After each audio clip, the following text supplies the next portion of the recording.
अग्निवीर में 4 साल के बाद, ज्वाइनिंग से 4 साल के बाद अग्निवीर से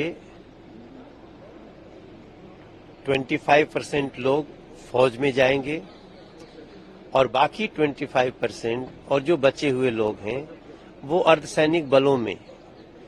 अग्निवीर का एक भी जवान वापस घर नहीं बैठने वाला है।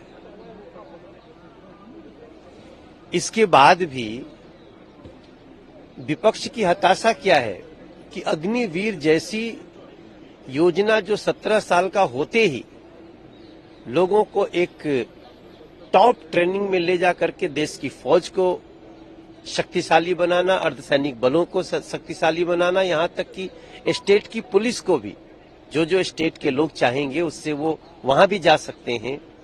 तो इतने बड़े स्तर पे जब स्किल्ड फोर्स और आज के हिसाब से आज की चुनौतियों को सामना करने वाली फोर्स तैयार हो रही है, तो सच में अंदर अंदर विपक्ष हताश है कि नरेंद्र मोदी जी ने इतना बड़ा कदम कैसे उठा लिया। अब उसको वो लोग अपनी अंदर की हताशा में इतना बोल चुके हैं कि जब 4 साल का होगा अग्निवीर तब ये औंधे मुंह गिरे पड़ेंगे। मैं आज आपको विश्वास से बताता हूं कि अग्निवीर का 4 साल पूरा तो होने दीजिए। अभी आप विपक्ष के लोग उसको बदनाम करने लगे। अभी वो लोग सेना को भी बदनाम करने की कोशिश करते हैं। सेना में जाने को भी ये लोग ऐसा सिचुएशन बनाते हैं कि देश के लोग सेना में जाने से थोड़ा सा डरे। इन सारी चीजों का जवाब होगा अग्निवीर का 4 साल होने दीजिए। प्रधानमंत्री जी का कहना बिल्कुल सही है कि अग्निवीर को लेकर के बहुत ही अफवाह फैलाई गई है और विपक्ष को इसका खामियाजा भुगतना पड़ेगा इस देश के नौजवानों के द्वारा ही, जब 4 साल अग्निवीर पूरा करेगा। करने तो दीजिए। लेकिन कांग्रेस कह रही है कि अग्निवीर योजना जो अग्निपथ योजना ये शॉर्ट टर्म इंडक्शन है आर्म फोर्सेस के अंदर, बिना किसी ट्रेनिंग के, बिना किसी बेनिफिट के। देखिए, जो लोग बोल रहे हैं वो क्या कभी सेना को मजबूत करना चाहते थे? वो तो सेना को बुलेट प्रूफ भी नहीं देते थे। आज जो कांग्रेस कह रही है, ये लोग क्या सेना को उसके हिसाब से फाइटर जेट देते थे? नहीं। जो सेना की किसी भी डिमांड को पूरा करने के लिए आगे बढ़ने की जगह पीछे कदम खींच लेते थे, वो लोग सेना के बारे में अगर कुछ बोलते हैं तो हमें हंसी आती है। मैं इस देश के प्रत्येक युवा को बोलना चाहता हूं, अग्निवीर योजना 4 साल की ट्रेनिंग के बाद आगे उसको जगह जगह डिप्लॉय करेगा। हमारे यहाँ यूपीएससी एग्जाम भी होता है ना, तो सब आईएएस नहीं होता है, कोई आईपीएस होता है, कोई आईआरएस होता है।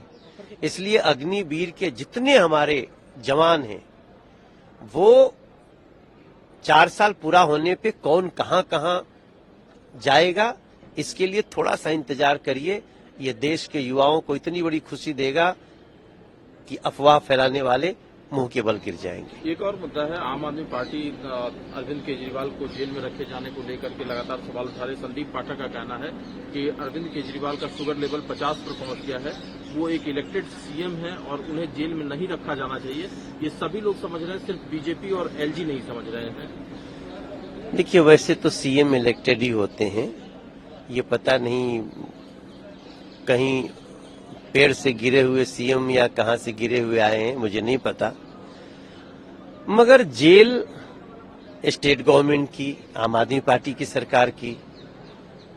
अरविंद केजरीवाल अपने कर्मों से जेल में हैं। उनका शुगर बढ़ रहा है या शुगर के हिसाब से दवाइयां नहीं ले रहे हैं, खाना नहीं खा रहे हैं, तो ये रिस्पॉन्सिबिलिटी उनकी है और जेल प्रशासन को देखना चाहिए। कहीं ऐसा तो नहीं कि संदीप पाठक जी या जो भी प्रवक्ता आए बताएं कि कहीं आम आदमी पार्टी के लोग ही अरविंद केजरीवाल को मारने की साजिश तो नहीं कर रहे हैं अपने इमोशंस के लिए।